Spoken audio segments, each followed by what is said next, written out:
That's a great point, because very frankly, all of us, first of all, are consumers more than we are anything else. So we look at these places as whether they're convenient to us and whether they fit our needs. We don't really look at them that much as to how they fit the community's needs. So that's a great point. Who else? Basic to the name, put the physical description throughout the terminology.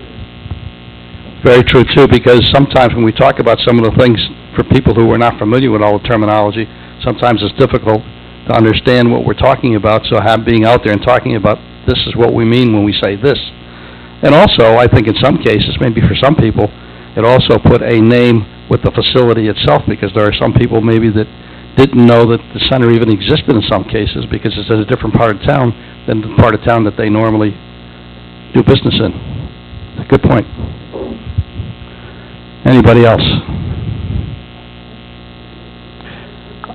I want to comment on the public tour.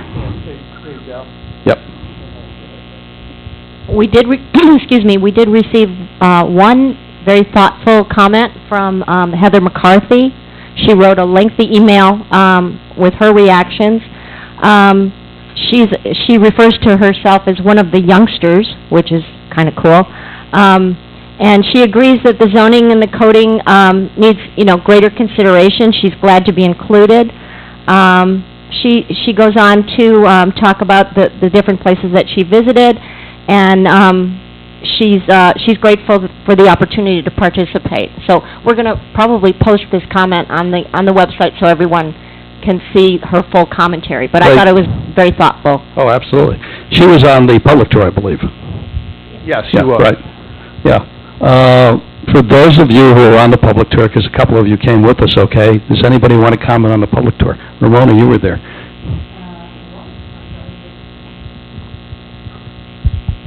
I thought it was well attended. The folks on the bus seemed to be very receptive to the tour.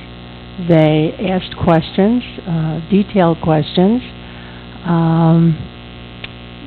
Some were on a standby list and were able to get on because, as life happens with some people, they weren't able to attend. So it was good that you had the standby list. But the impression I received is that they were pleasantly surprised over the interactions of between people on the bus and the ability to get information from Gary and Dan on the bus. I thought it was a very positive experience. Yeah, I agree with you. I have to compliment Gary and Dan, because I think that they did a great job of describing the different centers as we went through, and they also did it in language that everybody could understand, too. They weren't real technical, so that was really good. I think people really appreciated that. And sitting in a couple different places on the bus, I was also very pleasantly surprised, I think, as you were, too. So some of the comments and some of the questions were pretty thoughtful. So, yeah, Brian. Yeah, I was also on the public tour, and I thought that a couple things stood out to me. One is how much relative agreement there were in a lot of different parties. That people generally are looking for stuff that's well built, well landscaped, that adds value to their community, and that resoundingly was sort of the feedback that I was hearing. The second thing is that, without, the sort of cold reality of a town boardroom, people will break down a little bit more and work collaboratively, and I thought that happened quite a bit as well. I have to agree with you. I think that probably the part I was most pleased with was that people were actually talking to each other and talking to staff and talking to each other, and I think they were talking to the 3 town board members that were on the bus too. I think you guys were getting comments back. So I think it was really good. Anybody else? Kelly.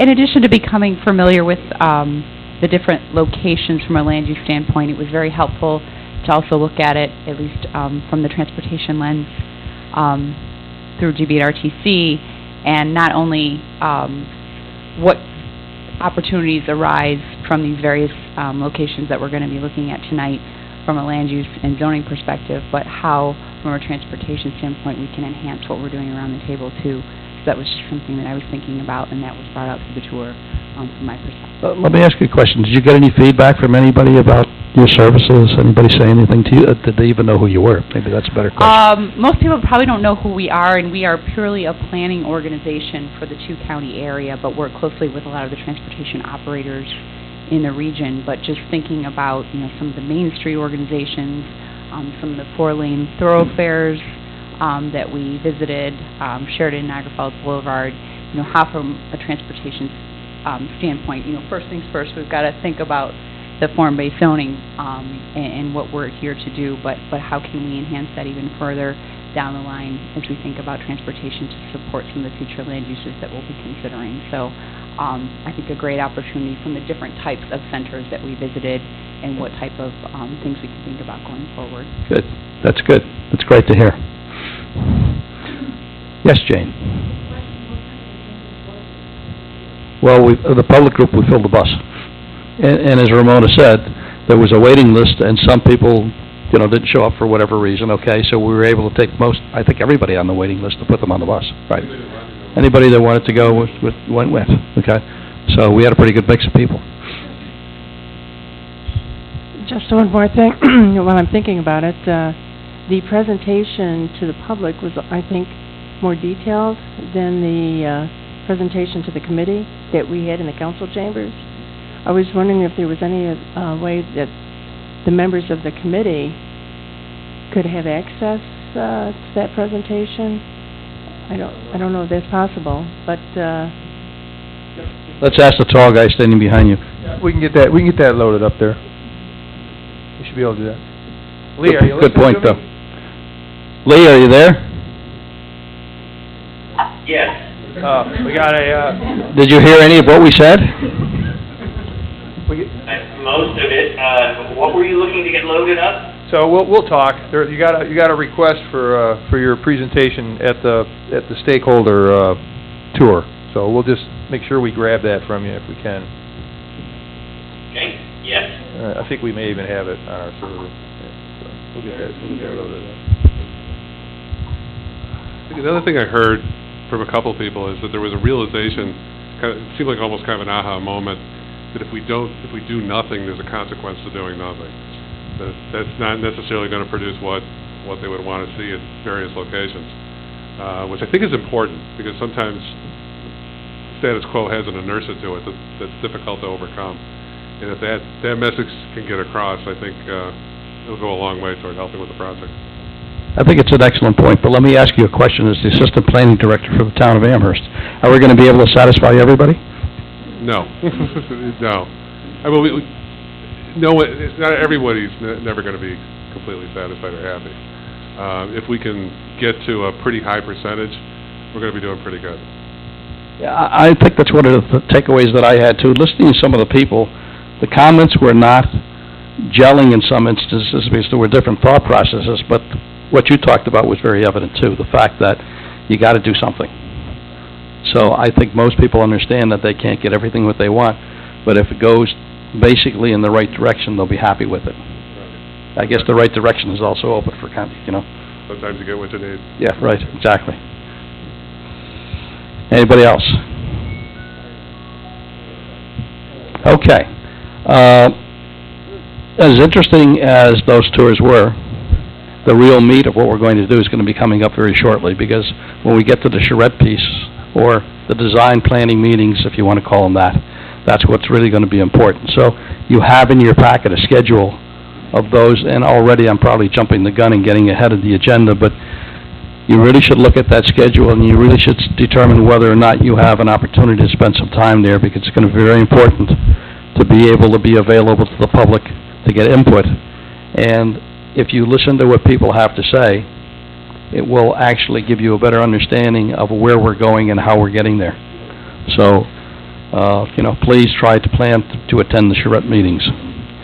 Okay, Annette, are you ready? I'm ready. Everybody knows Annette, by the way. She is a consultant with us, and she's doing outreach activities. Annette Herman. Good evening, everyone. Just a little report on the activity of the website. We've been working very closely with the town and Code Studio to make sure that the site is functioning in such a way that it accomplishes the goal of communicating with the public the way everyone wants it to. It seems to be paying off. You'll see the numbers up on the screen there. When we first launched in March, we had 556 visits to the site. April it dipped, and May it stayed down, but then and June it stayed down. But then when we got our collective acts together with videos and the layout and everything started churning along, suddenly, ta-da, 1574. So I think with the combination of the tour and social media starting to get some traction, I think we're well on the way to having a nice, viable means of, excuse me, communicating with the public. The next slide, please. The videos, just in case anyone's curious about whether or not the public is engaging with us watching these videos, this actual meeting is being videotaped, and that's why it's so important that you speak into the microphone when you are addressing the group, because otherwise the sound will not be captured on the video. Anyway, these numbers represent the actual views. Those dates, May 25th was viewed 77 times, April 27 times, and then, as you see, the 2 March ones were viewed a total of 90 times.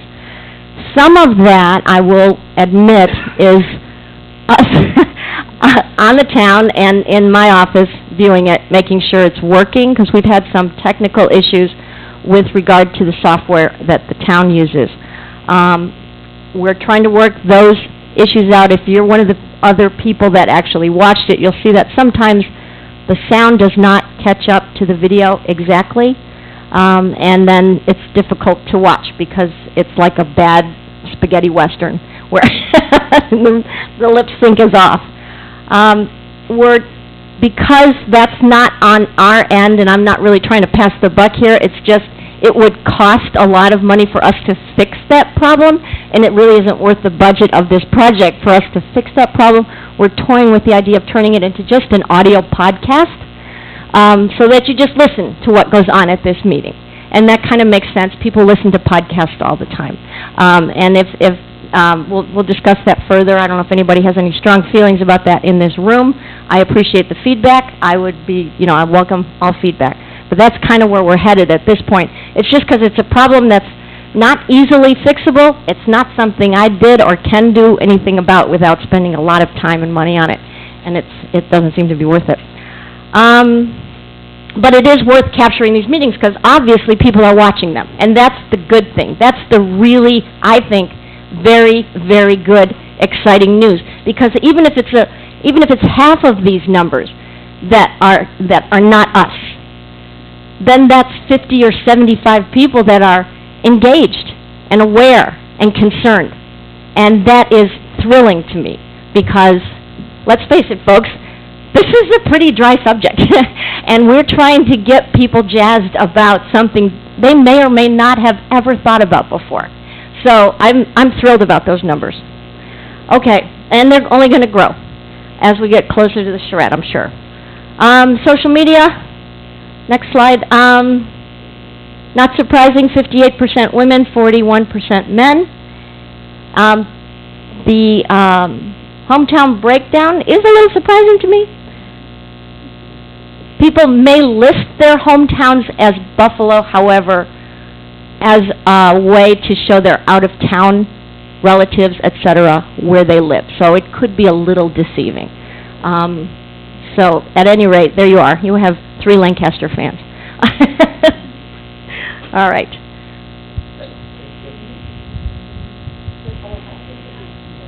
Yeah.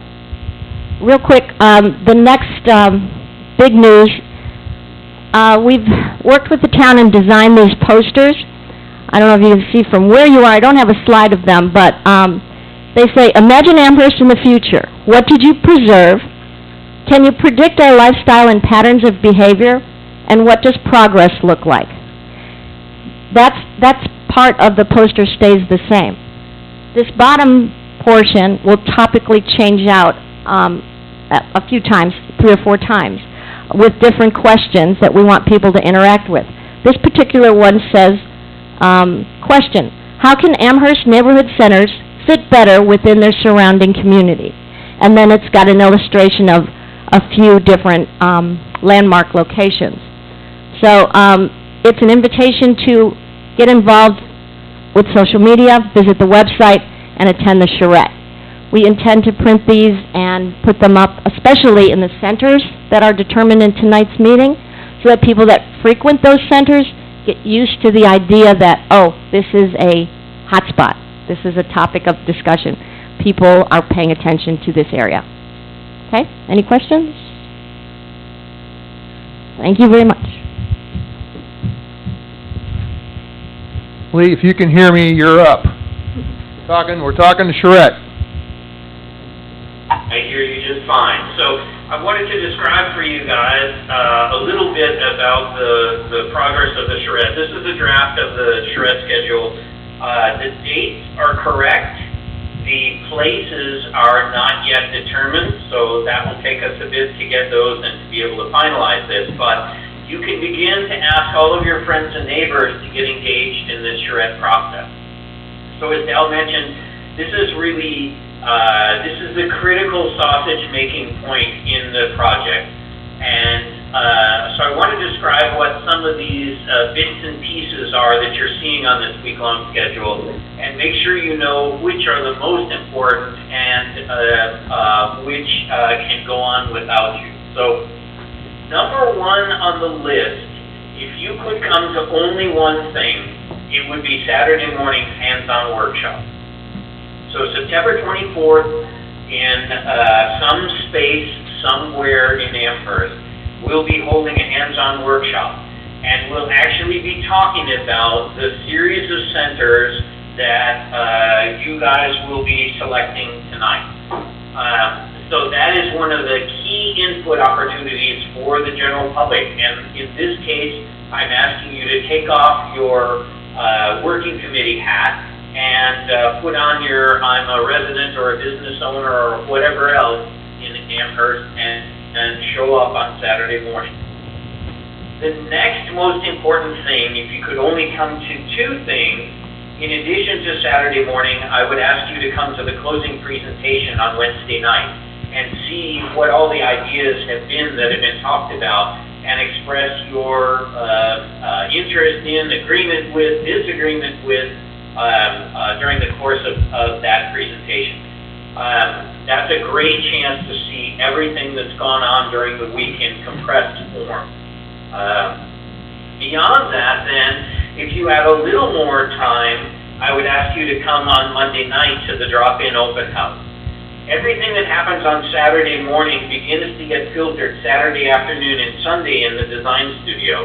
And so by Monday night, we've actually got some ideas pinned up on the wall about what these various selected places might look like in the future and what kinds of rules we might start applying to those if we were bringing in new zoning.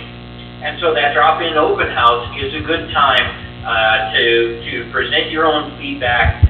It is truly a drop-in, so anytime between the hours of 6 and 8, you could come in for 10 minutes, you could come in for 30 minutes, you could come in for the whole 2 hours if you feel like it. In addition, there are a couple of more opportunities. One is the 2 lunch and learns on Monday and Tuesday. Those are simply because we have experts in town, we have the opportunity to have you see a little show and ask some questions of our experts. And in this case, one of those for sure will be a discussion of form-based code and a chance to get kind of form-based code 101. So it is just a little more in-depth discussion of things. It's held over lunch. It's a brown bag. Bring your own lunch in and eat lunch while we're doing the presentation. That's kind of the idea of it. Finally, anyone is welcome to come into the Open Design Studio on Sunday, Monday, and Tuesday during the hours shown. So that basically 9 to 7, if you include the open house on Monday, it'd be 9 to 8 p.m., and then again 9 to 7 p.m. on Tuesday. If you can't come any other time and you only have a limited time to come talk to us, between those hours we'll be working in the studio and someone on the team will talk to you. That might include one of the staff who are working with us. It might be one of our team members, but someone will find the time to talk to you about your concerns during that period. That's sort of a description of how some of that will go. It's also important to note that the working committee, we may choose to turn you into a stakeholder and have a meeting with you during the course of this event. It would probably have to be a daytime meeting, which is different than your usual schedule. So that's something that eventually you'll want to talk about as a group in sort of figuring out how we might get you engaged. But it might be nice to turn you into actual stakeholders or a focus group and bring your own personal expertise to bear during the course of this. Those slots on Monday and Tuesday during the open design studio time will be filled out pretty much hour after hour with various focus groups that we need answers from about a variety of things. So we'll be talking to transportation people, we'll be talking to business people, we'll be talking to a whole variety of kinds of folks during those time periods to try to make sure that what we're working on is actually right-sized for Amherst. So that's kind of the schedule for the week. The work-in-progress presentation is not the end. It is really just the summary of the week's activity. There's much more activity that happens after this in terms of writing up both the plan amendment and the new code language. But this is where the bulk of the ideas being put down on paper actually begins to happen. So I wonder if anybody has any questions about that before we move on.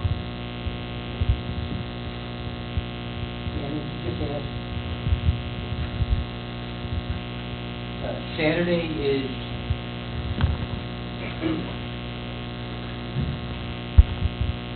Lee, is Saturday a continuous event similar to an open house, or is that a... No, it is we want 3.5 hours of your time if we can possibly get them. You probably really need to start when we start. You could leave early, that would be your personal choice, but we would definitely like you for that time period if we could.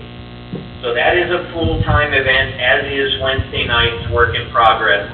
Probably the first hour of Wednesday night is a solid presentation, and then there'll be some discussion after that that would be more optional. But that 3.5 hours is, I know, a big commitment, but it is the big chance to really have personalized input on this at a facilitated table with people talking, with sort of maps and drawings in hand. Lee, if you wanted the working committee to participate in a meeting later on in the week, what would be your preferences to the day, Monday, Tuesday? Actually, probably Tuesday. And the reason I say that is we might like to get up and through the open house to where we think we have a good sense of where the public is asking us to head, and then we could confirm that with you before we did the final work in progress presentation. We'll, of course, be talking with the staff, but the staff will have, one view of the world, and the working committee might have a slightly different one. So if I was picking, it would be, an hour and a half on Tuesday. So if we planned on Tuesday evening at 7 o'clock to meet, could you stay with us at that point? We could. There will be people continuing to work that evening, and I will openly admit I typically take that evening off, given what happens the next day, which is that I personally end up in full gear headed for the presentation. But if 7 o'clock that night turns out to be the best possible time, that would be fine. I might be tempted to back it up a little earlier. If people could get there by 6, for example, that would be better for me personally, just in that, you know, it would give me a chance to quit that night and get fed later on, et cetera. All right, so before we go any further, can we go a show of hands? Who would be willing to show up that night at 6 o'clock, probably for an hour and a half? Yeah, the majority of people would be good at 6 o'clock for an hour and a half on Tuesday evening. Consider yourselves booked. Good, thank you. Lee, do you need to go to the next slide? Which is continuation, Sure. continuation of the charrette. Anything you wanted to remark on there? So all this is the back side of the page that you saw. This is typically used as a handout. We would start probably handing this out publicly when we go see the council. It might come out in its current early version, you know, before that, but since we don't have the locations on here, I'm a little reluctant to share it too broadly until we get that kind of pinned down. We don't want to confuse people. But these are little descriptors like the ones I just gave you about what each of the pieces would be. And so these are available already. I believe it is posted on the website. Is that correct? This 2 pages? That's correct.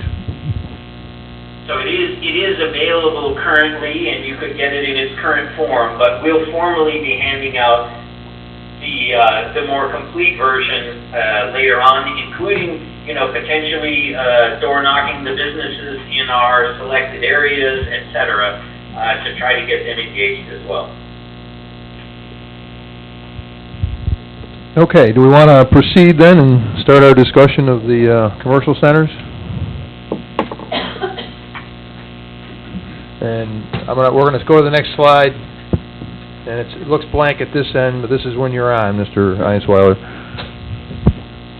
That's fine. So in your packet, you have a sheet that starts with consultant, recommended center types, and locations. You guys could rattle that out so that you've got it close to hand. That's what I was going to talk about a little bit here. So we have spent a fair amount of time with staff talking about the kinds of places that we think would create a set of places that if we worked on all of them would give us the majority of the ideas we would need to be able to create the new zoning for all of the centers in the community. And while the intent here is to treat these like pilot areas and customize the zoning specific to these places, it is also the intent that these ideas could be more broadly used so that, in theory, no one has proposed this yet, but in theory, we could rezone any of the commercial activity centers in the town at the time we take the pilot centers forward. So these are representative places that allow us to study a particular issue and show what the development community would likely create in those places and the kinds of rules that we would use to ensure that we get the vision that we describe. And so we've included them in sets here.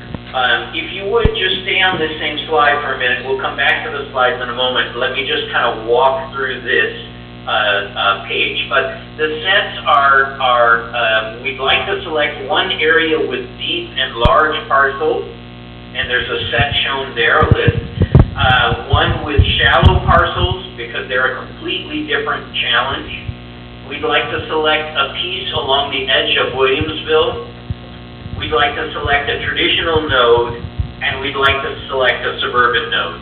So really, we're looking for about 5 locations in town that we would specifically be working. We worked with the staff to generate a preliminary list of those that we want you to discuss tonight and hopefully select one from for each of those categories.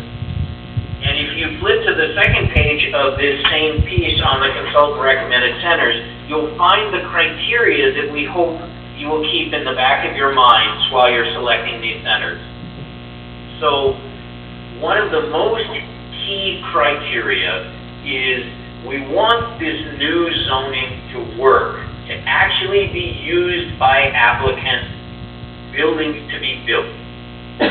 So likelihood redevelopment is one of the key questions. There's no reason for us to take the site of the brand-new hotel downtown and ask you what you think that should be, because it's not going to change in the next 20, 30, 40 years. So new zoning for that is pretty meaningless. So we want you to think about places that are likely to have redevelopment potential. And how would we think about this? Well, areas that are in single ownership, or you might possibly be able to assemble some parcels. That's going to be a big deal, right? Can I get some land together? If the land is in ownership that we're just not going to get a hold of it, they're just going to keep doing their thing, then that's not likely to redevelop. The age of the buildings and the quality of the buildings also impacts this. We just created a real bad echo on my end. Is it bad on your end? No, it's still coming through clear here. Okay, good. Must be my phone. Underutilized sites, places that have either, lots of empty parking area or a fair amount of land that surrounds a small existing building, that might be an opportunity for redevelopment. You might find that we have a place that has a substantial development on it, but the owner is actually interested in phasing in some additional development or replacing the development they've got today. These are the kinds of things that you guys might know about that I don't necessarily know as an outsider.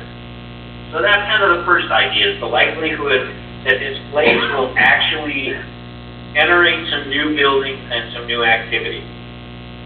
The next idea is transferability, where something fits a conceptual model that says the new zoning I figure out for Transit Road could be the same new zoning I figure out for Niagara Falls Boulevard, right? They are similar enough that I would be able to transfer the ideas from one location and use them in another. So we want some transferability to this, if we possibly can, so that we can use the same general tools in multiple places. So then another idea is whether there is any anticipated investment going on. Is somebody going to rebuild the roadway? Are you adding new transit? Is there a giant water and sewer project proposed? Is there a separate part of town that has tax incentives available? Are there other kinds of investments that we can piggyback on and have the zoning be a companion to other activity that's already going on that's going to encourage the development community to do something? Only you guys might know whether those things might be possible. And finally, what's the community acceptance? One of the things when we were talking about this in our office, we were jokingly saying that the golf course on which the new development has been proposed there in town, that's probably got a high likelihood of redevelopment. It's just a golf course, right? On the other hand, if we were to look at this question of community acceptance, the willingness to allow a pilot project there, to allow new zoning there, the willingness to have some kind of streamlined approvals that would get us using the new zoning is pretty low for that site. So maybe that's not a great example. And actually, it's not one of our centers, so it's really not in the set at all. But when you think about this set of ideas, these criteria will help people on one or more of the particular areas that we've set out in the first part. And we're really looking now to have a robust discussion and select one for each of these flavors. Parcels, the shallow parcels, the village, the traditional node, and the suburban node. So with that, I will turn it back to staff. There are samples of each of these in some aerial photos, and Dan is going to help talk through. Sal's going to facilitate this discussion. We'll start with the deep large lots. Right. So the first thing to talk about is deep, large parcels. Anybody would like to begin the conversation on any one of these three that have been recommended? David, your hand's up because you want to discuss? Okay. Let me get you.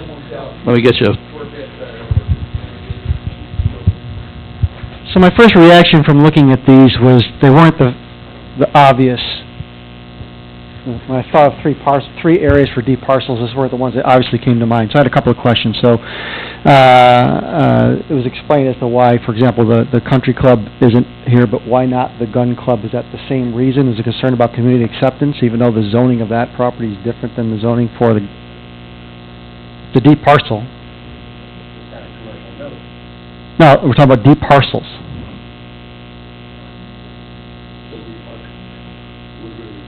One that jumped out at me would be the Ridge Lee campus, which has been acquired by Benderson. It's going to be redeveloped in the Homemeyer Road area.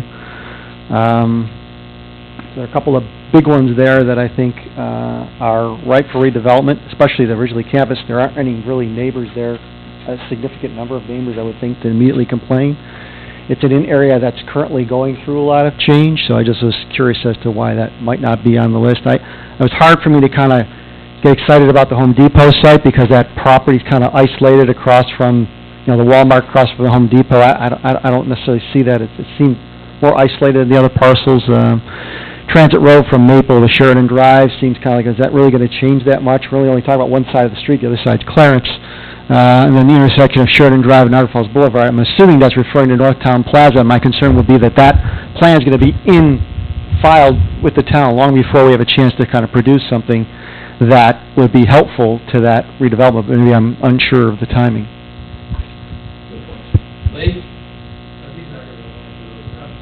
No, I don't want him to answer.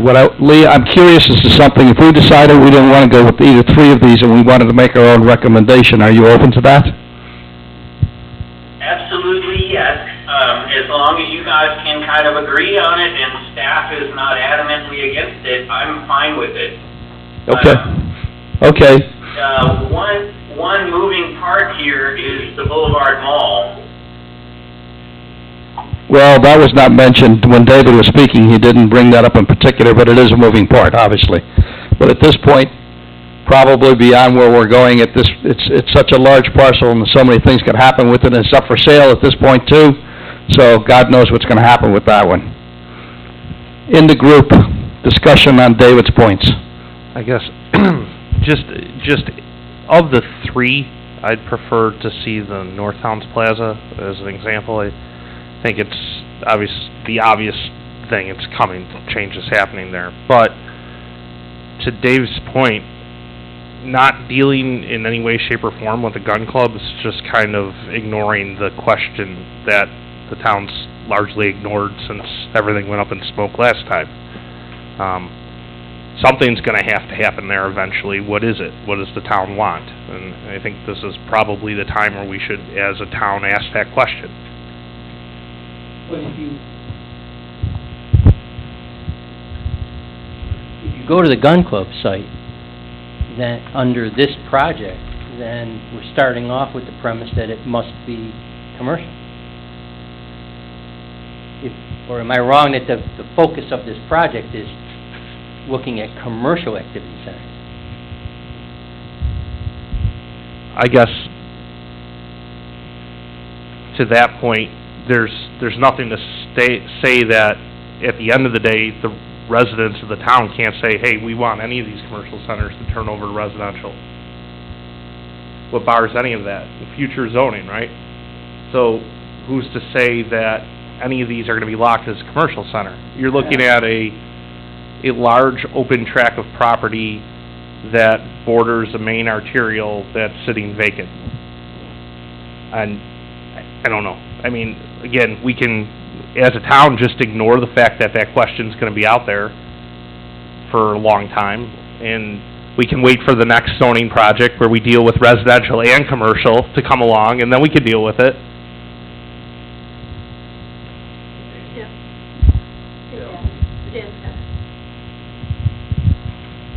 With respect to that specific site, I think we simply have to ask the question, is it something that can be transferable to that site? And I think that's as far as we have to go, because of its geography, its characteristics of the land mass.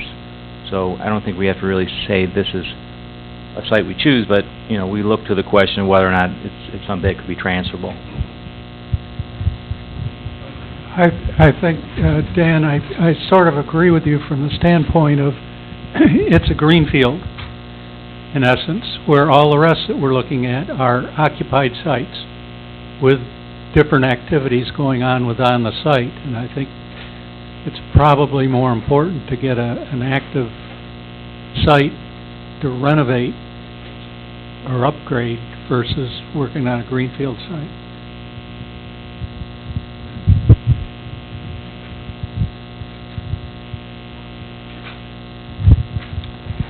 When I was preparing for tonight and just looking at the three that were giving us for a mixed-use activity center, I also picked the middle one there with the Northtown Plaza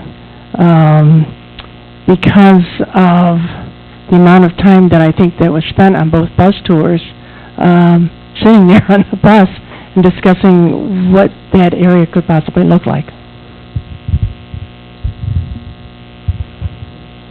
I agree with the three choices there. The Northtown Mall site, to call it what it is, would be the most obvious choice. My concern there is that the timing of our effort with the timing of a development plan that currently is actually undergoing planning, so whether or not we'll have the ability to complete our process with public input and actually have a positive influence on what could happen there, even though it might be applied somewhere else. That's my only concern or apprehensions or hesitancy about that site.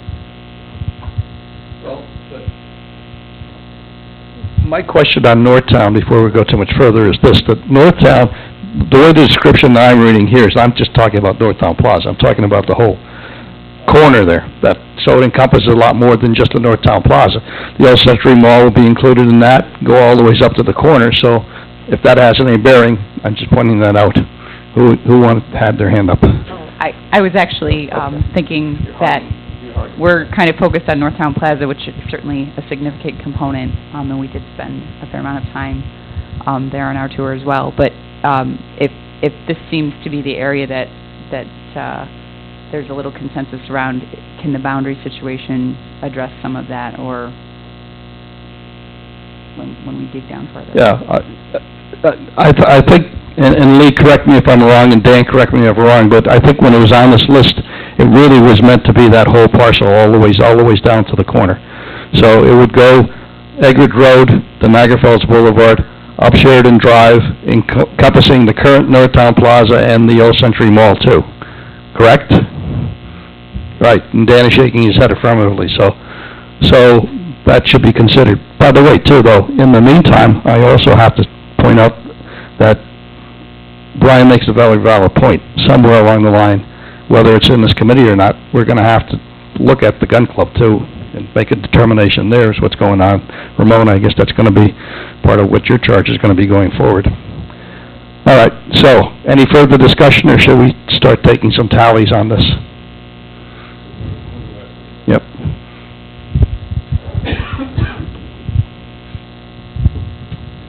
These are all valid points, and I agree with most of the statements that are made. I think we had a bias in looking at sites towards sites that had a more difficult transition to surrounding residential, which is probably the more common occurrence in the town than an isolated site. So in terms of the transferability, I think our bias in how we prioritize the sites lean towards sites that were adjacent to residential, because that's fairly common in the town. We do have a handful of sites that are isolated that probably lend themselves to pretty significant density. But those are a little bit more of an exception than the norm. And if we're going to give an example to use for each of the types of categories and typologies that were identified, part of our thinking was we're going to get more bang for the buck on something that has some adjacencies to lower density residential. think one of the other things we thought about too, going back to Lee's criteria, certainly transferability is important. The surrounding areas Gary mentioned is important. And then the potential for some significant investment down the line, some major infrastructure investment. There is potential in and around the Northtown Plaza area. And frankly, in terms of timing, it'd be much better for us to try and get ahead a little bit of the work that's being done to look at transit options in that area, especially in terms of our vision and our thoughts for that area in the future. Well, there might also be something else too, because we talked about the dirty word of density at a couple meetings ago too.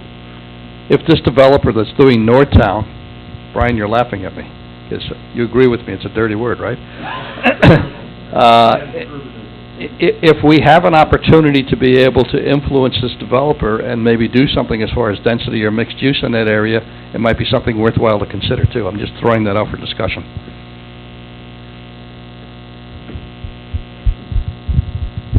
Okay, see, no further discussion. Okay, wait, Duncan has something to say.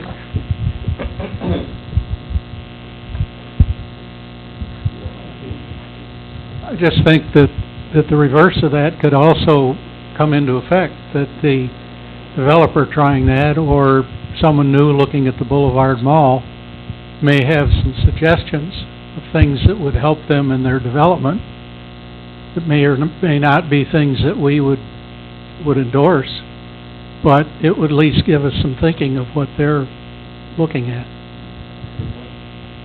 I guess I have a question. I think the Northtown Plaza makes sense, but does anybody know how far along the planning is for redevelopment of the majority of that site? Because if it is too far along and the zoning gets modified to reflect what the committee and the residents want, and then the first thing we have is variance challenges to the zoning because they already have the ball rolling, then it just seems like you could take some steam out of the engine real quick.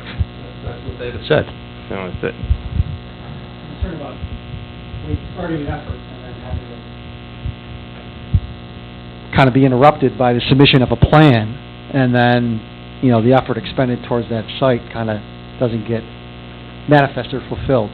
The other thing is I do find the site to be a bit unique, so in terms of, in the sense that it's an island surrounded by roads, and that's unusual for deep parcels remaining in the town. So in terms of transferability, it's a bit of, I think, from looking off the top of my head, a little bit of a unique kind of property in the fact that it's got a 360-degree access. And a lot of the other larger parcels around, whether it be the Gun Club or Ridge Lee, really doesn't have that kind of island status that kind of looks at it from 360 degrees. So whatever you do there, is it transferable to some of the other larger parcels that remain in the town for development, whether it be the land across the university on Millersport, the Gun Club property, Ridge Lee property. So just trying to make sure that the use of the consultant's time and our community's residents' resources is being expended on something that is going to really create the results that we want, that we can harvest and use. Lee, I don't know if you're catching any of this conversation. Hopefully you are. Any insights on what you've heard so far? Do you have any thoughts on what you've heard? I'll openly say I'm reluctant to do the Gun Club. It just has too much controversy surrounding it, and it's not necessarily our role to resolve, sort of ugly old controversies. So that would be, an extra truckload of challenge we're adding to things. So I would rather tackle someplace free of some of that controversy. I don't think that where the Whole Foods is going is a great site, unless we're talking about completely replacing the adjacent shopping center. Well, that's a good question that we don't have an answer to because we don't know what the plans are by the developer. However, again, I'll go back to you and say that in addition to just the shopping center itself, it also involves the Century Mall, and it could involve all the additional property that goes all the ways up to the Eggert Road, Niagara Falls Boulevard intersection. So when you look at it in its totality, it may have a major impact on some of the areas that we're looking at going forward. On the other hand, there's no adjacencies to residential, so to Gary's point, we're looking at that too. So, yeah, I don't know. I mean, there's pros and cons. I'm okay without the adjacency question on this one. The adjacency will definitely show up on the shallow parcels, but if it doesn't on the large ones, that's okay. We just haven't talked about Transit Road yet. And that one has transferability. There's a variety of ownership and existing development patterns. It's probably likely to be redeveloped or improved a piece at a time, so it just seems like there's several opportunities to get whatever plan we put together implemented. Wanted to throw a vote out for that site. To answer the question of what we know about what's going on with Northtown, is we know very little at this point. Unless the building department has had more recent contact, we have seen no firm plans for the development of the remainder of the site other than the Whole Foods. There's some conceptual stuff that's been thrown around, some of which involves basically reusing existing buildings and adding some outbuildings and sort of a lower intensity redevelopment.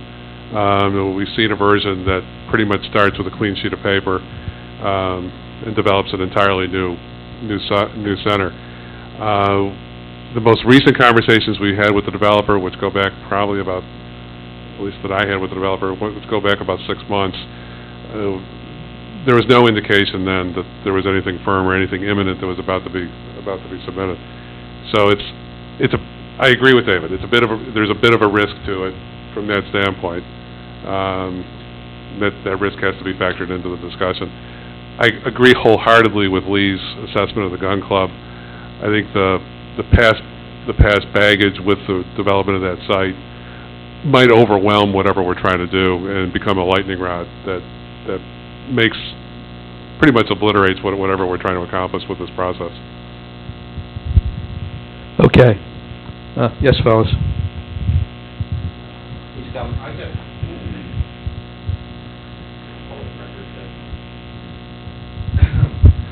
I think assuming there isn't an overwhelming jump to one of the other ones, if it's the Northtown Center, I do think both as an act of good faith to the developer who's working on the site and to avert potential collisions between the work of this committee and that developer, you ought to at least, first thing, make a call and say, hey, this has been identified as a target site.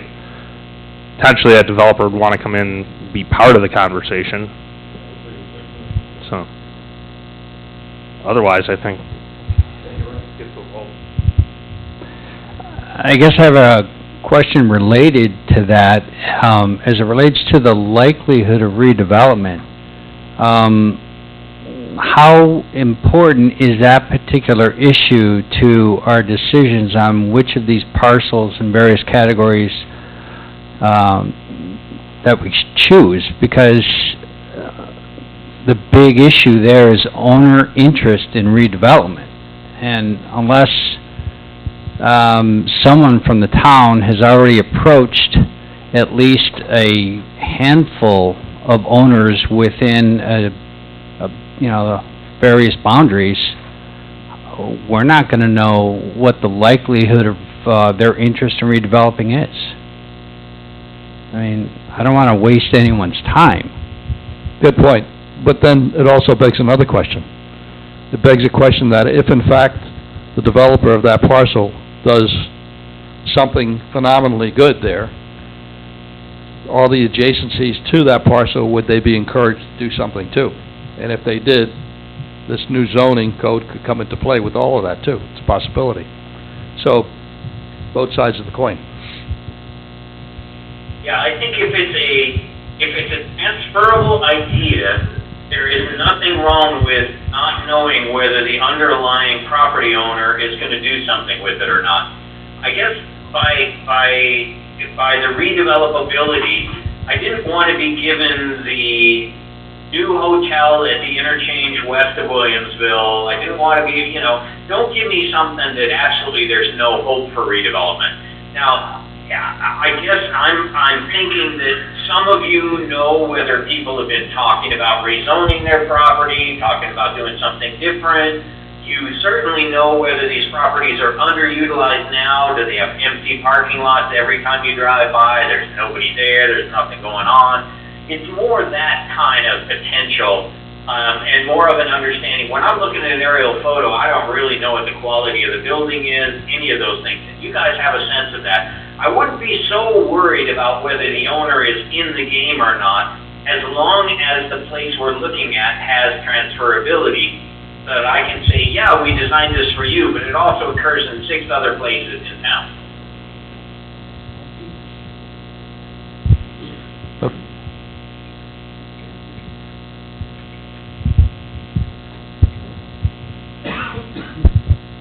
Hi, Lee. I just want to chime in from the building. There's limited comments I can make to protect the owners of those properties, but the Home Depot site would be something off the table. The Ridgely site, I think that's off the table too, although that is the #1 area in town to develop at this point. Not sure about Northtown and transferability. I'm thinking the transit parcel from Sheridan to Maple has the all the check marks on what you're looking for as far as future transferability. There's also a huge difference in demographics between that parcel and the Northtown parcel, and I don't know if that's factored into your decision to pick that one or not.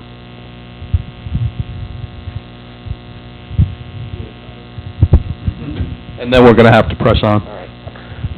I guess I agree a little bit with Dave's comments here, and I guess I had a question, because originally when we were looking at some of these, we had talked about looking at some type of node that had some office components in it. And as we look at what's going on nationally with retrofitting primarily suburban office parks into mixed-use centers, there doesn't seem to be one of those as an example if we're talking about applicability and transferring to other areas of the town.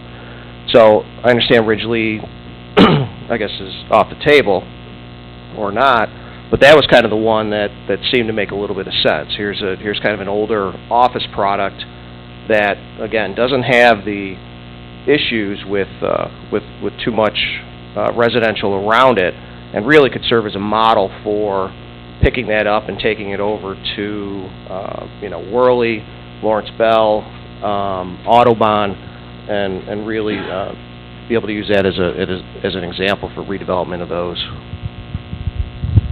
Okay, I think we got a pretty good cross-index of comments at this point. Oh, okay, go ahead. Yeah, yes, thanks, Dave. That helped a lot. There's a couple of things with that. The scope for the project was limited to existing commercial nodes. The scope was not about retrofitting existing office parks. Although, as part of the discussion with Lee, and as we've progressed through looking at different parts of the town, that clearly is an issue that we have to deal with. And Lee has actually suggested that we consider a node of that type. However, because it wasn't part of the scope, and it gets to be a little bit of scope creep in the project, and it's also a concept we haven't really talked about with the committees. We thought we'd keep that sort of on a side burner for now, and see if that would bear some fruit as we went through this.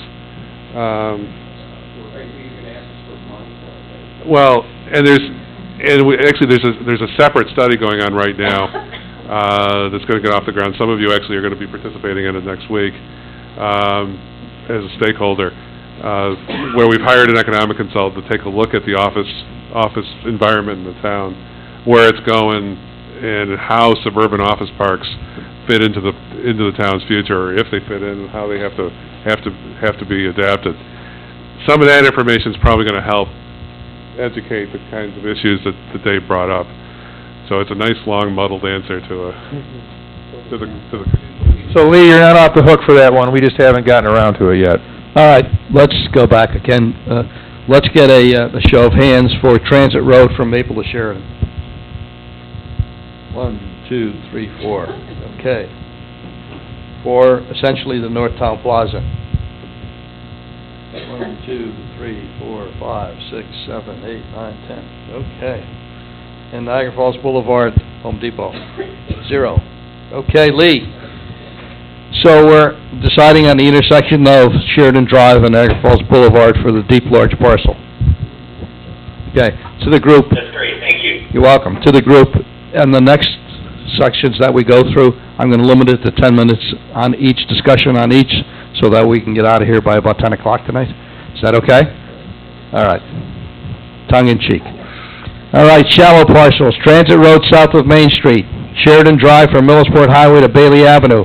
Bailey Avenue from Edgar to Oxford Avenue. Niagara Falls Boulevard from Willow Ridge Drive to South Ellicott Creek Road. Who wants to start discussion?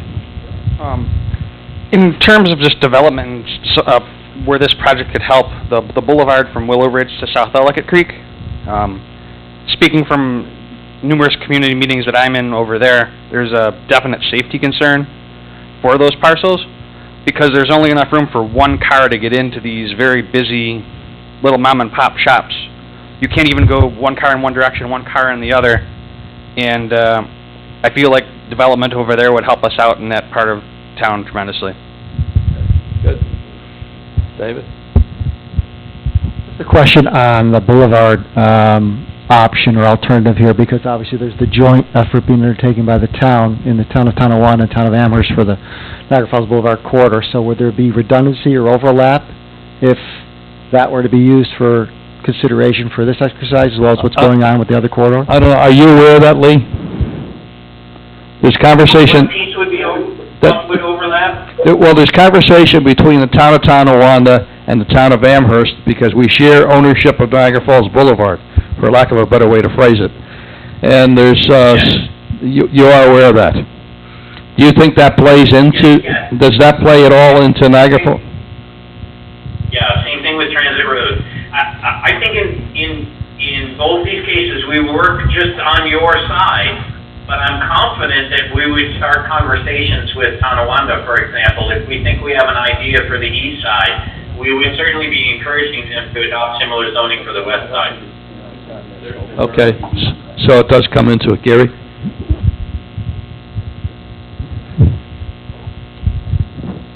In many parts of Niagara Falls Boulevard, you have two different development patterns on the east and west side.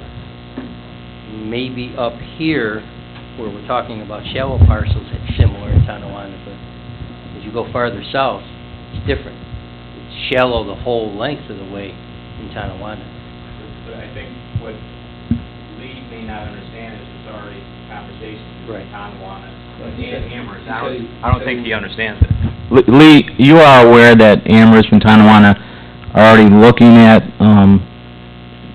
Niagara Falls Boulevard jointly? Are you aware of that? Yes. Okay. As part of the NFPA or whatever they are, yes. Okay. There's a different initiative, it's not related to transit, but Kim is actually managing that project. I think zoning is a consideration in the scope of that, but I don't think it's evolved to the point where that's something we're going to deal with in the immediate future. The current study is more of an inventory of what's along the boulevard. It's not really recommending any types of rezoning or land use changes at this point. So I think that it's more, we have discussed with Tonawanda to work together with them, but what that is not part of the Niagara Falls Boulevard study at this point. Okay. Further comment?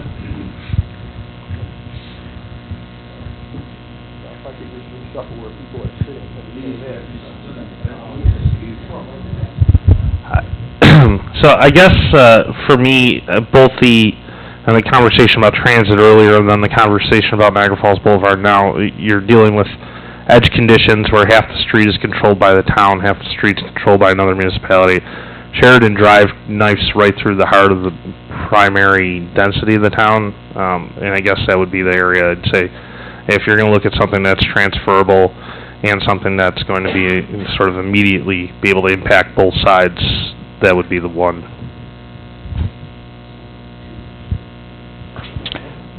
Said it was 2 on Sheridan. Which Parcel were you referring to?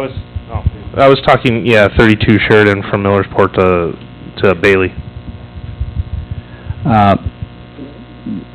That would be the one that, from my perspective, might make sense as well, because it's just down the street from Northtown Plaza.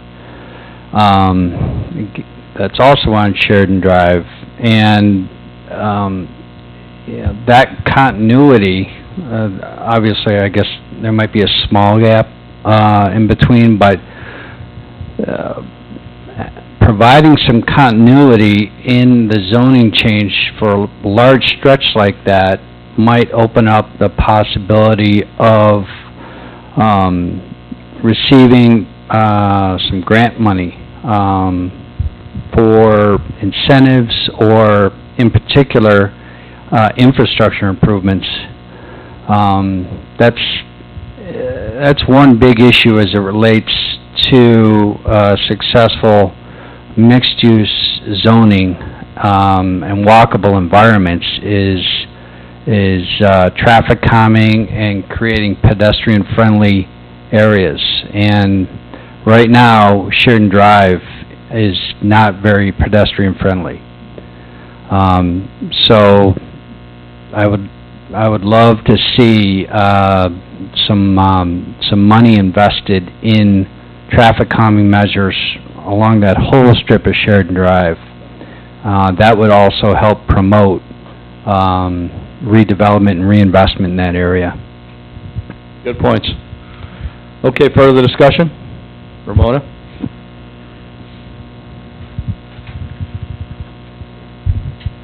If one of our goals is to have people attend the charrette and to actually participate, and Jim, I believe, is a president of the homeowners association, so possibly using his suggestion would get people there to actually delve into that particular area. You're not going to give up, are you, David? I was going to say the same thing about this stretch of Sheridan, because it has a lot of tie-in. There's shallow lots right that back up to residential areas, which would be, it's not unique, it's real transferable, and it would probably get a lot of input from the surrounding neighbors. I don't know how close we are to our time. Lee, I'm going to ask if you have any insights on this type, anything to add to the conversation you've heard so far? Well, I guess one point would be, I wouldn't worry terribly about the single-sided road. We're only going to tackle sort of, site-by-site conceptual planning here, so the fact that it's one-sided doesn't bother me, so I would keep the one-sided roads in the mix. That's not to say Sheridan Drive isn't a good example. I will say, I did have to go with Google Earth and have a quick look. It is 6 lanes wide through that stretch with a beautiful median, but I'm not going to be able to make a lovely walkable road out of Sheridan Drive there just because the crossing distance is going to be, so far. We're not going to get it down to 14 road anytime soon, I don't think. So even think of that section of Sheridan Drive, you're thinking of separately the south side from. So I would still settle for any of the. Okay, you're breaking up a little bit, Lee. All right, any more discussion? And then we're going to cut it off, because then we have to come to a conclusion. I'm Bill Pigeon, I'm with the building department, and I was looking at an area that I feel has been neglected for quite a while, and that's the south side of, or the Transit Road south of Main Street. You have a lot of mixed areas in there, small developments. You have, and I know it's a public meeting, but you have a hotel that for years was problematical. We're talking about vacancies and what have you. You see the parking lots are always empty and what have you. And there's just an area, it seems to need some development also, so. That's a good point, too, because that area is kind of in a state of flux. It's been in a state of flux for a long period of time now. All right, we're going to have to come to a conclusion on this one, guys. I hate to cut it off because there's good discussion, but at the same time, How many would be in favor of Transit Road, south of, Main? 1, 2, 3, 4, 5, 6, 7, 8. Okay, Sheridan Drive from Millersport. 1, 2, 3, 4, 5. Okay. Bailey Avenue from Eggert. I don't see anybody, okay. And how about Niagara Falls Boulevard? 1, 2, 3. All right, so Lee, it looks like south of Transit Road, Transit Road south of Main Street, rather. Got it. Okay, next, the Williamsville Edge. Main Street, Union Road to the 190, to 290 rather. Main Street, Youngs Road to the village line. Discussion? There we go. David? I think both are really good choices, but in terms of the likelihood for redevelopment and the fact that I think the change has already started happening there, that whole corridor between your Union Road to the 290 Expressway, and I would even say going 500 yards north and south from Main Street, up North Forest, up Union Road, I think is an area that's going to go through a lot of transition over the next 3 to 5 years. I think it's a good option to study that. Having said that, I could also easily jump on the bandwagon for the other side of the village. I agree, actually, with everything David just said. I think, from the town's perspective, the existing zoning is probably as deficient as anywhere in town in terms of keeping up with the form and types of development and creating a sense of place on the part west of the village, from the 290 to the village line. That it also has significant potential for redevelopment. There's some fairly large parcels that are in some tired uses or are pretty ripe for redevelopment. And it's a place where the zoning really needs to catch up with what the town's planning objectives are. So my preference would be the west side of the village. I agree the east side also has advantages. I was looking at Amherst Collision and the Tops Market Plaza. It seems to be very underutilized. I mean, you have the offices that are on Union Road using the parking lot for additional parking. You have bus tours going in there and they're dropping off people and what have you. And, I mean, you get out of the village is doing things, and I know the gentleman's been there for quite a while, but you have this collision shop that's right on the sidewalk and what have you. If that whole area could be redeveloped in some way, it might be, an asset, so. How about adjacencies to the residential area? Because I think both of these would actually really impact residents, would they not?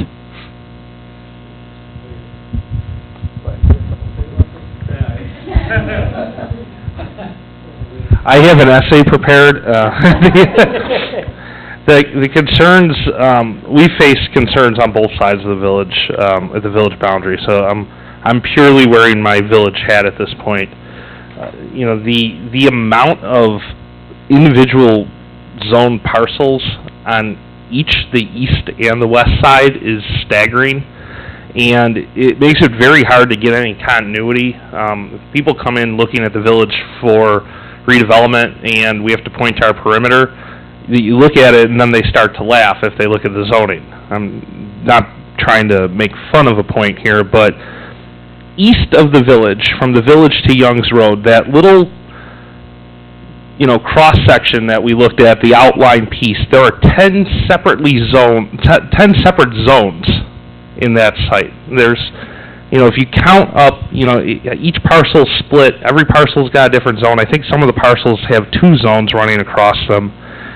And if you go just beyond that, they border another, 5 zones. So that area from here east, I mean, I love Anderson's and the NOCO people, but the density levels of which stuff is getting built out is just completely opposite the way the village is being built out. And I look at vacant properties there, which I'm told are ripe for redevelopment, and I see that as a place that that is gonna see, some positive reinvestment. I think some people have already begun, some developers have already begun to buy various businesses and sort of recreate the buildings as they were, but I look at that area and say, I see a lot of single-story stuff, I see a lot of asphalt. It doesn't look like a village gateway. To me, that end of the village needs a lot of attention quickly. Hey, Lee, I got a question for you. Is there a significant difference in these two locations if we're dealing with Village Edge, from your perspective? Well, I think the biggest differential is the amount of traffic coming off of the 290. It's just, I suspect if we looked at traffic counts, it's really a very different place than the east end is.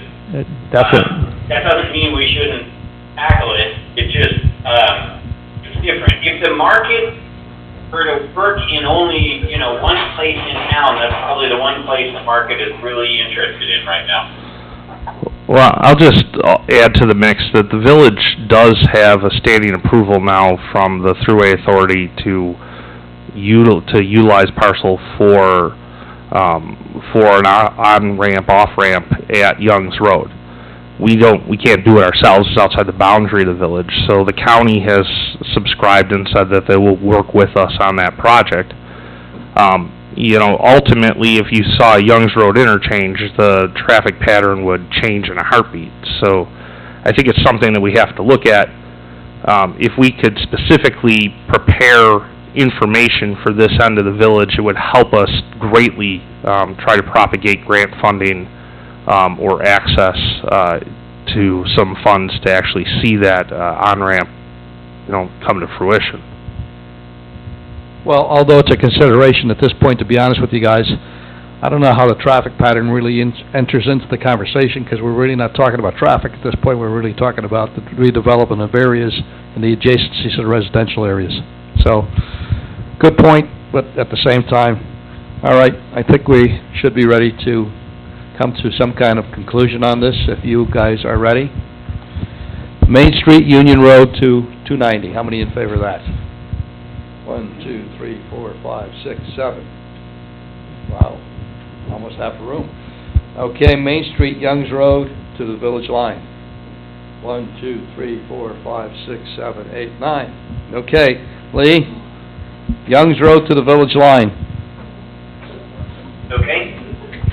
All right, traditional node, Snyder, Main Street from Burroughs Drive to Amherstdale Road, and Eggertsville, Main Street from Westfield Road to Maynard Drive. Who wants to begin conversation? Wow.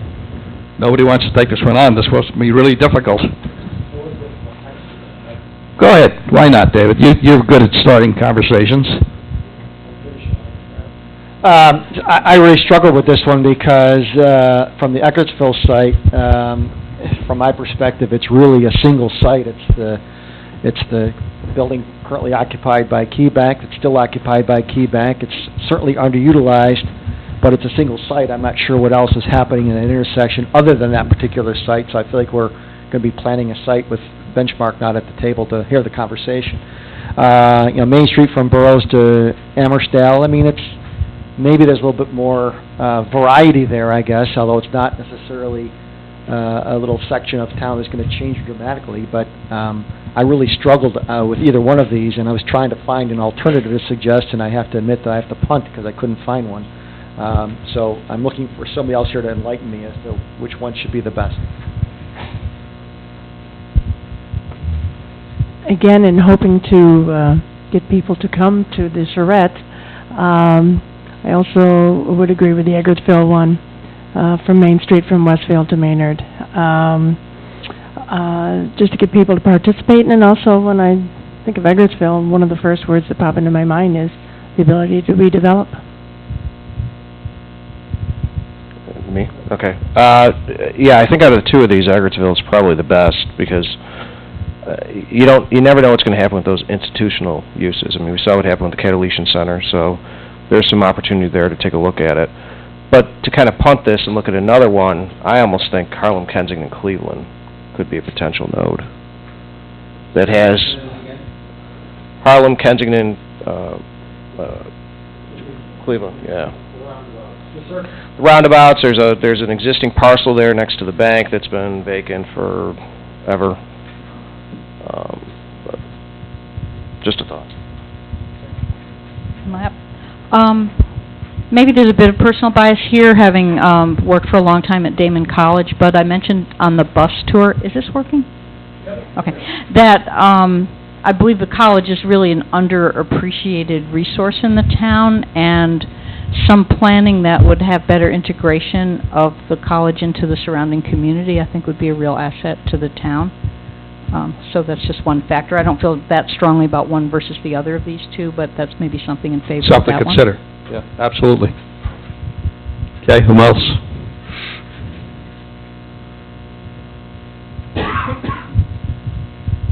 I was hoping we could get Lee's perspective on the idea of Harlem-Kensington-Worley intersection. I would second that as a alternative not considered yet. Lee, are you looking it up? I think it's a possibility. It's just that it has a looser relationship to the immediately surrounding neighborhood. It's not so tightly embedded as the other two. So the transition issues that we're trying to solve for the site, I guess we will also be trying to solve those on the narrow parcels, so maybe we'd be okay shifting down to here. I don't fundamentally have anything against doing Kensington Harlem.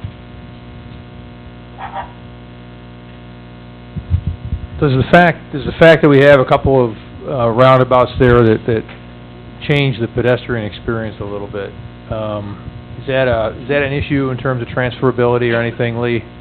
Would that be something we should be looking for? I think we'd be reaching back far enough from the intersection that we'd be okay.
You know, Harlem Road's one of those roads that, you know, if you said, okay, we're not going to try to deal with or think about Sheridan as a pedestrian-centric realm, Harlem's one of those roads that's just, it's not pedestrian-centric just by accident. Like, there's no reason that Harlem Road shouldn't be a premier pedestrian destination. You have, you know, the intersection of Main and Harlem with primary transit stops. You've got the community center. You've got tight, dense residential areas on both sides. You've got parks and schools and baseball diamonds surrounding the area. You would think that Harlem would be a natural pedestrian generator, but you don't see anybody walking in. If you look at the pedestrian experience there, it's miserable. So I think that is got the potential to be sort of a keynote intersection because of the roundabouts in place, and I think that those couple blocks heading back up towards Main Street makes sense. It's something you could continue down Harlem later on. Can I play devil's advocate with you? How about redevelopment? The two areas that are cited as opposed to Kensington, Harlem, where's the greater potential for redevelopment? There's a lot more opportunities, about individual parcels here. Just pointing it out. Something you should think about.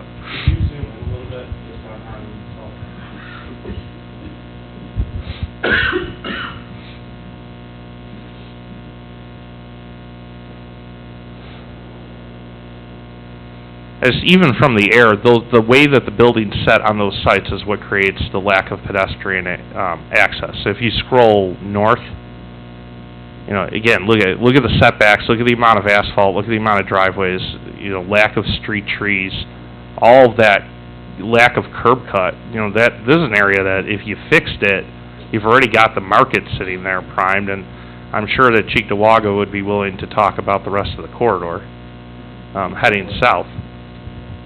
We've already funded an economic study several years ago, so we know what the buying power is in the geography, so.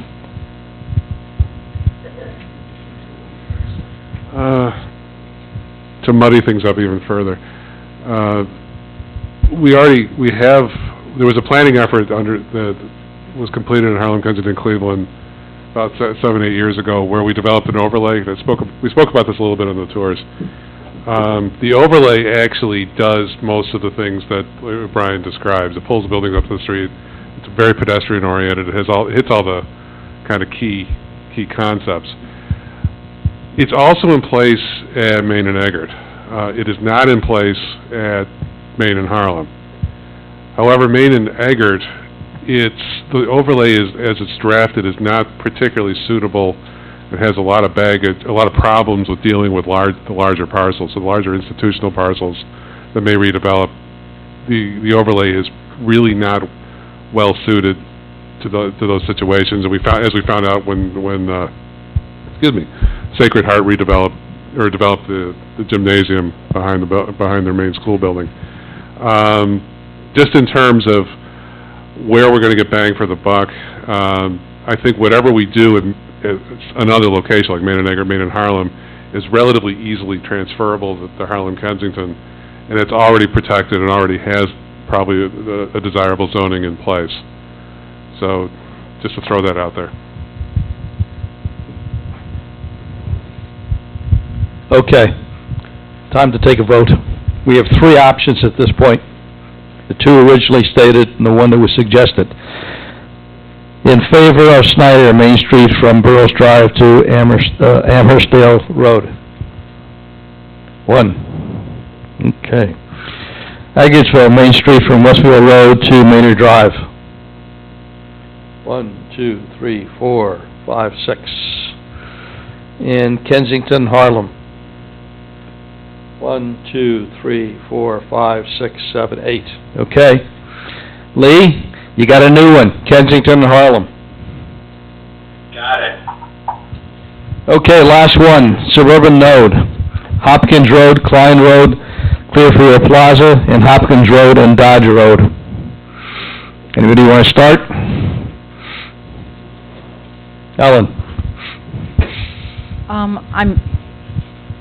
maybe again, a little biased with Hopkins and Klein, but I think that really has a lot of potential because, first of all, I think there would be a lot of community acceptance of some changes there. It's already, local residents have kind of made it more walkable than it really is by, dodging a lot of traffic, getting in and out of Dash's Plaza and so on. There are some other good community resources nearby, and I think it would be very interesting to see that improved, and I think the community would be very accepting of it. I'm not speaking against the other option. I don't know as much about it, but just putting that out there.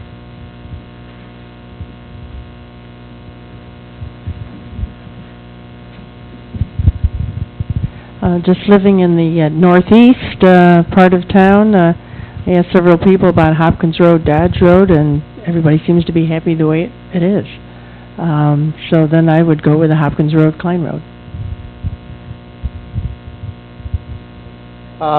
My apprehension about Hopkins and Klein is the first category in terms of likelihood of redevelopment. I think, the centerpiece of that, of course, is the supermarket anchored plaza there that I don't see the owner doing anything dramatic with anytime soon.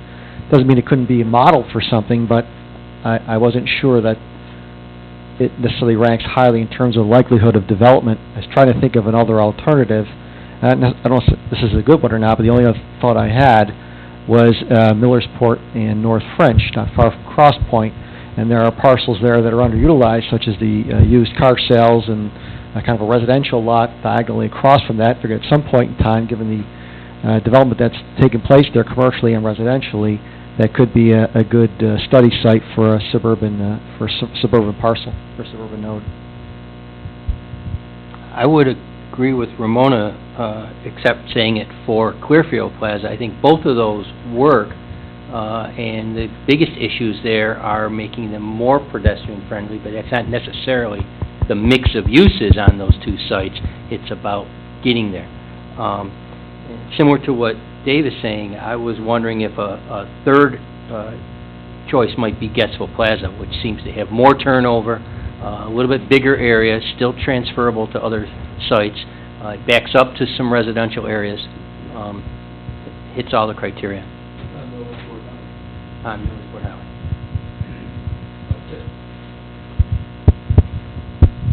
Is everyone familiar with the center that Gary's talking about on Millersport Highway? It's actually, I guess, between Stoll Road and Sylvan Parkway. Yeah, right. Millersport, North Forest, and Stoll. Right, yep. Any thoughts on that?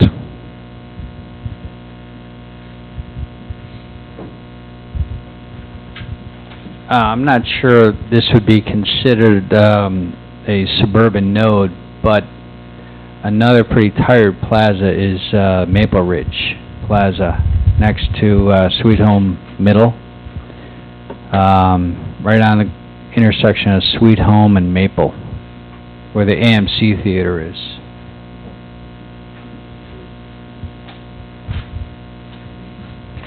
Any thoughts on that? So there's 4 in the mix at this point.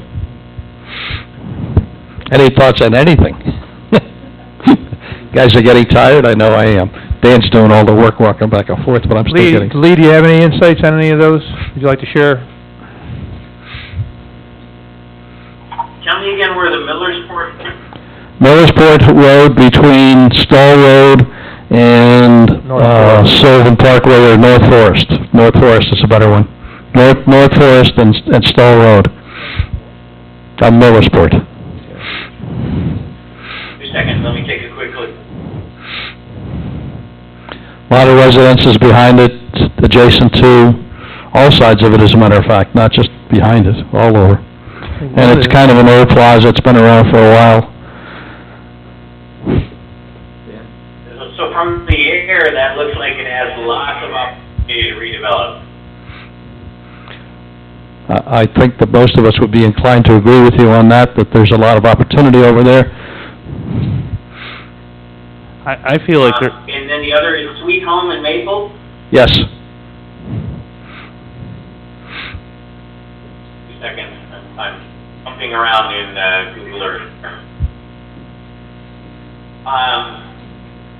I'd be inclined not to put Sweet Home and Maple in the mix, only because it's actually, it's kind of a strange combination of shallow and deep parcels. I think there are other analogous pieces for that one. But the Millersport one, I think would be fair game. I will note that one of the reasons that staff and our firm had conversations about these other two is that they have a sort of community component in them already. In one case, a library, in another case, a school, as I recall. And that was kind of key to maybe describing how those things become an anchor for a different kind of center that's not completely commercially focused. So that's one of the key reasons we brought those two forward. Well, good to know. I would just add two things. Just on the point of the Gary's suggestion of this center.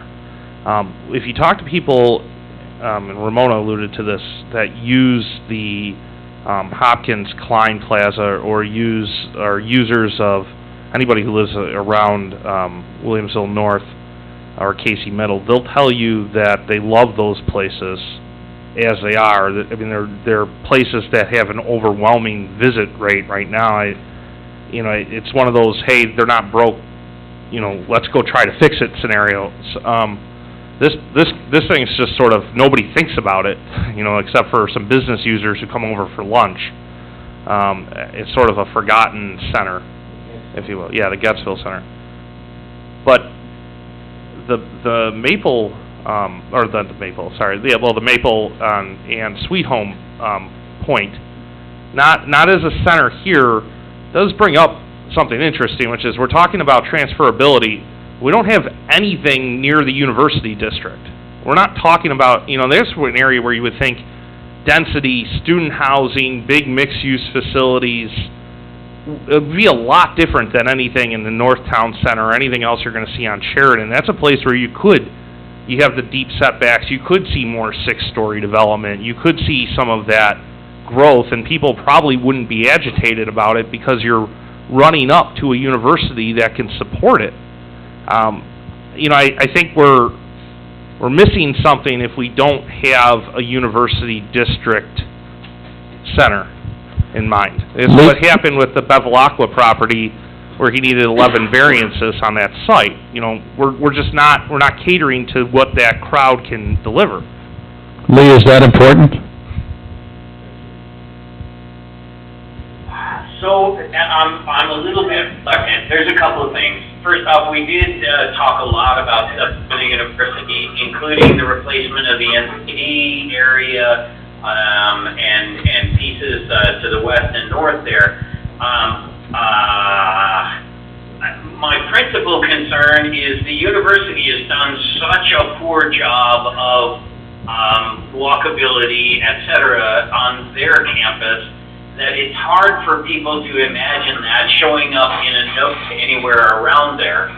I'm not against it. I just, maybe the other tools that we propose will make it easy to propose a similar tool being used here.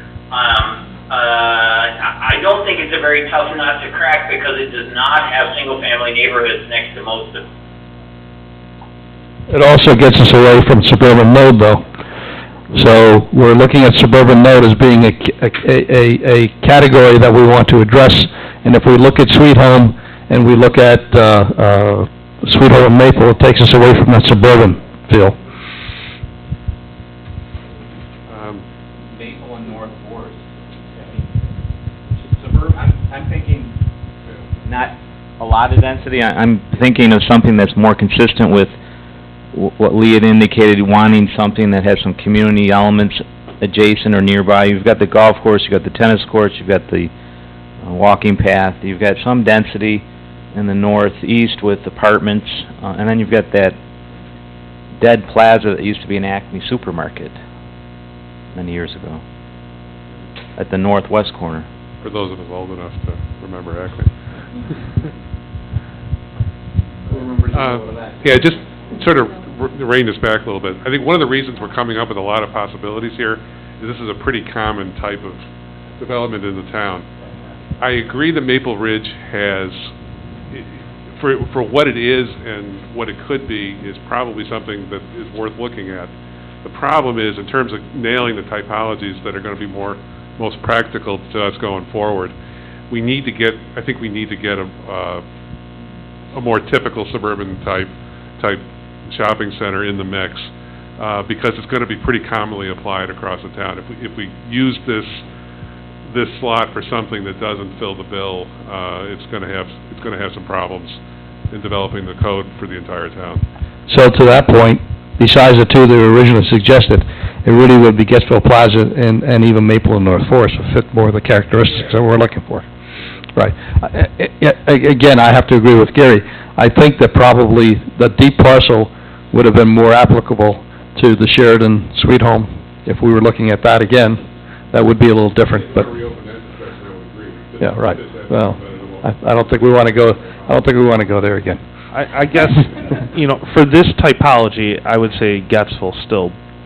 But Yes. I think you ought to look at adding a node and doing a university node. You've got Audubon, you've got Sweet Home, you've got Maple, you've got Millersport. Major streets that, we're ignoring those streets in this process. And I really think that we ought to think about adding a node to the mix. But for this case, I think Getzville fits the bill. Okay, we need to come to a conclusion now. So, let's look at 4, Hopkins, Road, and Klein. 1, 2, 3, 4. Okay, Hopkins and Dodge. 0. Getzville Plaza. 1, 2, 3, 4, 5, 6, 7, 8, 9, 10, 11. Okay, I think you got it. Getzville Plaza, Lee. And is that the one on Millersport? Yes, it is. Okay, got it. Okay. I think, Lee, that we're done as far as you're concerned right now, right? I'm great. I'm happy to go have my dinner. Good. Enjoy. Thanks, Lee. We'll talk to you again soon. Okay, thanks, Lee. All right, next on the agenda, because it's getting late. On this Thursday, a week from tomorrow, we'll be having a planning board meeting, and at that planning board meeting, we intend to update the planning board as to what we've done so far and where we intend to go going forward. The steps that we're taking are that we come to a conclusion as 2 committees, we pass it on to the planning board, and the planning board gives it their blessing, and then it goes to the town board. If you would like to attend next Thursday, you're more than welcome to. We meet in the council chambers. We start at 6 with the preliminary meeting in the council conference room, and at 6:30 we go into the main chamber. But you're more than welcome to attend. It's probably going to be a fairly lengthy meeting, I would say. I'm not quite sure where we're going to put this on the agenda yet. It's not been firm, but probably towards the end of the agenda, more than likely. But since we didn't meet in July, our August meeting is always rather robust. We know that the zoning board still meets in July, but you have a robust meeting coming up too. You had a lot of advertisements in the paper. So, that's what we intend to do. We intend to bring the planning board up to speed. The next meetings, on September the 6th, Coach Studio will be in town, and they will be appearing before the town board. And at that point, you're certainly welcome to attend. We'll try and get you a little better time frame as to when it's going to be on the agenda, so if you don't want to attend pardon me? The meeting is at 6 o'clock, but where we fall on? Oh, our work session is at 6. Okay, that's all the better. All right, so 6 o'clock. I would hope that it wouldn't take more than about an hour. I don't know, Ramona, you? Oh, okay, so there we go. All right, got that answered. Okay, so it would be nice to have a representation of both committees there, because obviously it would be nice to hear what the town board thinks about what we're doing and so forth. I think we're very fortunate because Ramona and France Firth and W. Buckeye were on the bus tour, so they certainly have a very good idea of what we're doing, and it really would be great to go through the whole exercise with them. And then a joint meeting, we're going to be holding a joint meeting on September 7th once again, too. I must commend all of you. I think that you displayed a lot of what we were looking for tonight, and you displayed the fact that you really understand and you appreciate what we're trying to do. I think the bus tour may have helped a little bit because it clarified some things, but there was some great conversation tonight, and I think I learned something from all of you by listening to all of you, because there's certainly a lot of diverse opinions going on, so thank you very much for your participation. Nobody was shy. That's really great. Okay, last item on the agenda is public comment. Anyone in the audience like to make, yes, sir? Yes, my name is Don Smith. First, let's start. I'd like to comment about the problems initially stated about the website having problems with the content. Back at the last town board meeting, I mentioned to the town board members that the website had a problem with one of its videos. I was contradicted emphatically by Mr. Gary Black saying that there wasn't. I heard from the person running it that there is. So I'm going to go with the fact that I think there's a problem. You also heard that this would be expensive to fix. It won't. All you need to do is move your meetings to the town hall council chambers, use their equipment to do the recording, and they will be in sync, they will be active, and they will be available and accurate. No problems in future meetings if you use that. Your choice. I also heard that there's something problem with the software the town uses that caused the problem. I suspect what that meant, the software that the village uses that causes the problem. I'm not sure if that's the accurate statement. But you can solve the problem, and I've suggested it at town board meetings many times. I've been ignored many times, but you can fix the problem and solve it without any cost. Try it. On the other issues, if you look at the utility rate, the town has approximately 124,000 people in it. Given that this is a quote-unquote technical type problem, 1,500 people is really a drop in the bucket. You don't have any participation from the public at this point in time, and frankly, going forward, I don't see you having your charrettes being valuable at all, considering your ability to this point. There's an easy way to count and to find individual people on a website. All you do is filter by IP address, and you can find they have their IP address, everybody has their IP address, multiple hits have their IP address. You just do a search for unique IPs, and you get the total number of users that came in. So this is not a very difficult situation. If there is a situation where the town software is a problem, I'd like to hear about it. I'd like to bring this issue up with the liaison to the IT committee, who happens to sit on your committee right here, and see if we can get into that. But at this point in time, I don't think anybody either in the planning department, town of Amherst, or even in your vendors has the skills and abilities to be able to do accurate and to do public outreach effectively. It just isn't happening. I don't see it. I think it's the 800-pound gorilla in the room that nobody's talking about. I don't think you have any involvement of the residents of Amherst on your project at this point in time. And frankly, if you don't get robust, as you put it, your words, robust involvement from the town of Amherst, this project will, in my opinion, be a failure. So what is your choice on getting people from the town involved? Are the residents important enough to you to consider their effects? And what's your discussions of all these individual areas you talked about? All your experts talked about what were the appropriate areas that they should be worked in. There was no input at all from the people living in these areas. Is that an important issue? Is that something you should look into? Right now, you have no effective or believable public outreach process. That's my personal opinion. Thank you for listening. Thank you. Anybody else? If not, if there's not any further business to be conducted, we'll adjourn the meeting.